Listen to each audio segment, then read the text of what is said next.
Guys নমস্কাৰ, মই ইলাবৰ হয় আপোনালোকৰ ওচৰত অন্য এটা ভিডিঅ' লৈ আহিলোঁ। এতিয়া বনাব লৈছোঁ খানা, ভাত পানী।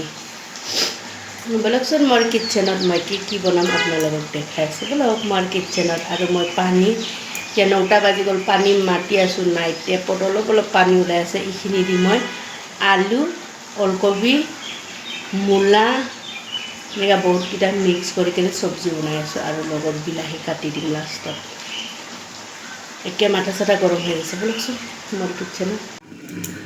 মই বাচন চাচন ধুব পৰা নাই, পানী নাই কাৰণে সৰু চৰুটোতে গৰম পানী বহাই দিছোঁ ফিল্টাৰৰ পৰা। লগত চাও বনাম এইটোতে, লগত এইটো চাইডে অকণমান পানী আছে, সেইটো দিয়ে চব্জিটো বহাই আছোঁ। বিলাহী মূলা সেনেকুৱাকৈ চব মিক্স কৰি তৰকাৰী বনাই আছোঁ। লগত আকৌ বিলাহী দি দিম থুপথুপীয়াকৈ। পানী নাই, পানী ৰখি আছোঁ মই। ইফালে চব্জিত বিলাহী দি দিছোঁ, লাহে লাহেকৈ জুই দিছোঁ, মানে কিয় পানী নাই। এতিয়া ঢাকি থৈ দিম। ইফালে চাহ, পানী নাই, ইমানখিনি বাচন ধুব আছে।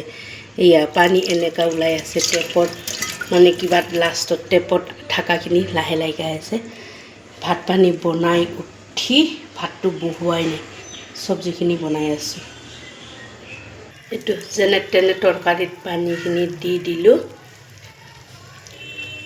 মানে ৰাতিৰে দালি, মুগ মচুৰ দালি বনোৱা আছিলে অলৰেডি, আপোনালোকে গমেই পায়। এতিয়া মই ৰাতিপুৱাৰে আৰু দুপৰীয়াৰে একেলগে আলু, মূলা, ওলকবি, বিলাহী সেনেকুৱা কৰি থুপথুপীয়াকৈ চব্জি বনাইছোঁ। একো দিয়া নাই, মছলা চছলা ধুনীয়াকৈ খুন্দি লৈ কেনে বনাইছোঁ।